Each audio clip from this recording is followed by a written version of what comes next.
All right, we're going to end this discussion of the presidency in Chapter 12. I'm going to resume here in the PowerPoint on slide number 67. So, talking about choosing the president, I don't want to go over this too much because I know we kind of talked about this the last time we were together, actually in person, but the way the presidency is chosen today is very different than how it was chosen at our founding.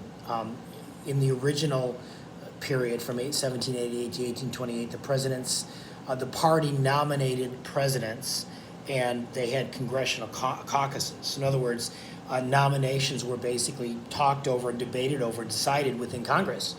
From 1832 to 1900, it was party nominees were chosen in national party conventions by delegates selected by state and local party organizations. So state and local parties chose delegates or chose nominees, and they were chosen at the party conventions. Okay, for 1904 to 1968, if you go to slide 68, party conventions and primaries. Okay. Where it really shifted was after 1972. Generally speaking, every state has a primary. In fact, we just had these earlier in March, and I know Mary in our class works at the polls, and again was dealing with these primaries, where the people can decide who they would like as the Republican nominee or the Democratic nominee. In other words, this is a good example of popular government. Getting it out of the hands of the parties, getting it out of the hands of the convention, and giving it into the hands of the people to make the decision. Again, I don't know if it was caused by the coronavirus, because I think Biden pretty much had the nomination locked up before this all kicked in. But regardless, had Bernie Sanders stayed in longer and had the strength of the Sanders candidacy stayed in there, you might have had a situation where nobody really knew after all of these primary votes who was going to be the nominee, and then the convention would actually in August, usually July or August, would make that decision. But again, the days are kind of long gone where the political parties were dominating in choosing their particular nominee. It's been largely left up to the people to decide. And again, you can take a look at slide number 68 or 69 that talks about that a little bit more. If you go to slide number 71, you can kind of see if you want to become nominated, you're going to have at least $25 million. In other words, it's a rich man or woman's game to become president.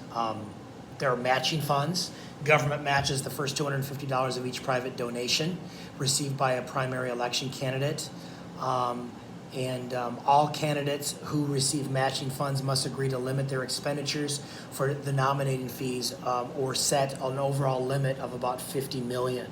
Okay, so in other words, the government can give you up to $50 million to run for president as you're engaged in the nominating process. But since 2000, basically the leading Democratic and Republican candidates have refused these matching funds or the government funding. Again, I think we talked about this in class. Why would any person turn down $50 million? Because the simple fact is you can raise more on your own through your own marketing campaign. So why limit yourself to $50 million when your opponent, who's raising money on their own, has raised $200 million or something like that? Okay, so this idea that they're able to do that.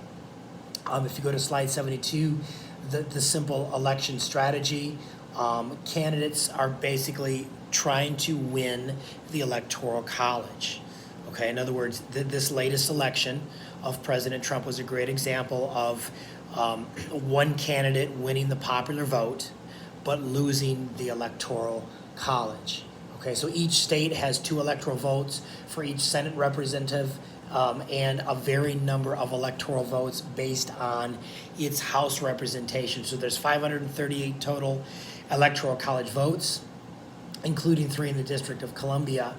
So you have to get 270 electoral votes to win. Okay, so there's something called the unit rule. All states except Maine and Nebraska grant all their electoral votes as a unit to the candidate who wins the state's popular vote. But the exception of Maine and Nebraska, they don't give all of it. It can be split. So there might be one electoral vote in Maine going to the Democratic candidate and 2 electoral votes in Maine going to the Republican candidates, okay? All other states besides Nebraska and Maine give, in other words, it's winner take all. In Nebraska and Maine, it's not, okay? So because of the unit rule, candidates have no incentive to campaign in lopsidedly Republican or Democratic states because its electoral votes are in doubt. So you can look at the next few slides there, slides number 73, 74, 75. These are examples of the federal bureaucracy. Again, I don't want to get into this too deeply, but you can see there, I think on slide number, let's see, 74. In other words, under the presidency, and then you've got the vice president, and then you've got the cabinet, okay? And then you've got all of these executive agencies, the Department of Health and Human Services, the IRS, Department of Homeland Security, okay? The NSA, the CIA, the FBI, okay? You can see these various executive departments. You've got, in other words, under the presidency is this entire bureaucratic apparatus. Again, we talked about this several weeks ago, but the leading character of good government is energy in the executive. Okay, this idea that, again, when Federalist 70, when Hamilton wrote that, you want these executive agencies working in lockstep with the president. So whatever policy the president wants, the Department of the Treasury or the FBI or Federal Election Commissions, they all do that. They all do the same thing. Why? Because if the people voted a Republican president or a Democratic president, they expect that all of the underlings, all of the other administrative agencies are doing the exact same thing. That's energy in the executive.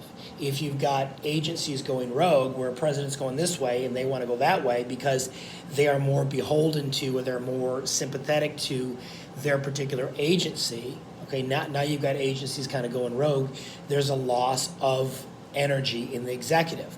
That's another name, or that's another way to describe what President Trump has described as the swamp. And he's not the first person to say that. But this idea that all of these executive agencies, let me say it another way. Some of these executive agencies don't act in lockstep with that elected representative, okay? So now you've got non-politicians, you've got bureaucrats doing their own thing. We didn't elect them into office. We cannot remove them from office. Is that a dangerous thing? Yeah, it's very dangerous to Republican government. Republican government presupposes that the politicians that we've elected into office do what we say and they enact policy that we want them to do based on elections. If suddenly an elected representative, let's just say the president, has individuals working under him that are doing something different, it's a very dangerous thing, okay? So I don't want to belabor that point. There's another section there on the iron triangles. I know I talked about that in class. And if you go to slide number 77, the idea of the problem of control, okay? Again, the challenge of presidents, okay? Beginning from FDR's presidency, actually beginning with the beginnings of the progressive movement with Theodore Roosevelt and Wilson, but in particular in more of the modern era, from President Truman on, it's a lot harder for presidents to get a lot of these agencies to do what they want them to do because, again, the thinking of bureaucrats, okay, again, when I'm talking about individuals that are below the head of that department, okay, the head of the Department of Health and Human Services, when President Trump leaves office, that individual leaves. But many of these underlings stay there. So politicians come and politicians go, and these bureaucrats are they stay, okay? You can see the problem of control. Who is this individual loyal to? Okay, yeah, it's a new president. Are you loyal to that president, or are you loyal to the previous president? Or, in other words, that's this problem, okay? And it kind of describes that. Okay, so what are some other factors in presidential leadership? The force of circumstances. Right now, what President Trump is dealing with is some people call this his Churchillian moment. Okay, in other words, a moment like what Winston Churchill had in 1940, where basically the entire continent of Europe was controlled by the Nazis. The United States wasn't in the war, and basically little old Britain was basically fighting this war against this juggernaut called the Nazis, okay, called Germany.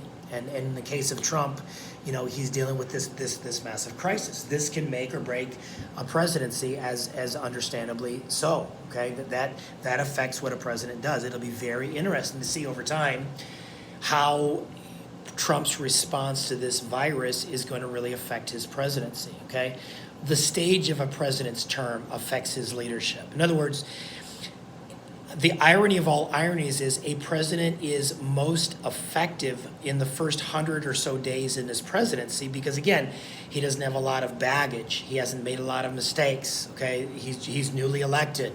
He might have a mandate, okay? The irony of that is the president is least experienced. He knows the least amount of what to do at a time when he has the most political chips to play.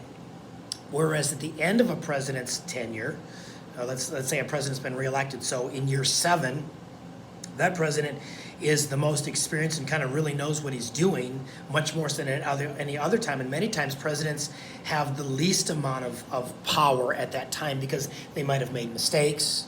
There may have been scandals in their administration, or they perhaps have a Congress that they've basically totally ticked off or disillusioned, and so the ability of that president to get things done later on in his term is harder. But again, the irony is he knows what he's doing at that time. Again, you can look at the various other areas there. They're kind of self-evident. But again, circumstances, again, affect a president and what they can do. Again, President Trump in this coronavirus challenge, FDR in the Great Depression, okay? A lot of the sweeping changes that FDR did was because of this crisis. Okay, you had the nationalization of a lot of businesses where the government came in and took over whole industries. We're seeing remnants of that or echoes of that right now with Trump's administration. I was watching a press conference last night where he talked about this act, I believe it's called the Stafford Act, that allows the president to basically take over industries and force them to basically produce medical supplies connected with this virus, to fighting this virus. And Trump said, he said, listen, I've got the power, but I don't want to initiate it. What I'd rather see is businesses step up themselves and start doing it. In other words, they're going to be a lot more motivated if they decide to do it themselves, and they'll be more creative and gain more profit than if they were forced by the federal government. Okay, in FDR's tenure, he pretty much told them what to do. So it's an interesting interplay of what's going on right now. So here's an example of FDR. Again, this is slide number 80 of what he did. Again, talking about sweeping changes in the midst of dire circumstances by a president. He gave the speech at his first inaugural address in 1933. Our greatest primary task is to put the people to work. It can be accomplished in part by direct recruiting by the government itself, treating the task as we would treat the emergency of a war. We must move as a trained and loyal army willing to sacrifice for the good of a common discipline. This I propose to offer, pledging that the larger purposes will bind us all as a sacred obligation with unity of duty hitherto evoked only in a time of armed strife. So in other words, he's saying this economic collapse, in the same way the country would face a tangible enemy in war, where you'd mobilize troops, you'd conscript troops into war, you'd have a draft, you basically take over industries and force them to instead of producing cars, they're producing tanks or things like that. In that same way, America should go to war against this enemy called the Great Depression. Okay, I think we talked about this in class before. I always say, beware, beware, beware when a president is likening a current crisis, when it is not a shooting war, to a war, because it many times emboldens that president to take over sectors of American life that are pretty much reserved for free purposes. Now they become taken over for government purposes. But again, this is his argument. He said, I propose to offer pledging that the larger purposes will bind us all as a sacred obligation with unity of duty hitherto evoked only in time of armed strife. With this pledge taken, I assume unhesitatingly the leadership of this great army of our people dedicated to a disciplined attack on our common problems. I shall ask Congress for the one remaining instrument to meet this crisis, broad executive power to wage a war against the emergency as great as the power that would be given me if we were in fact invaded by a foreign foe.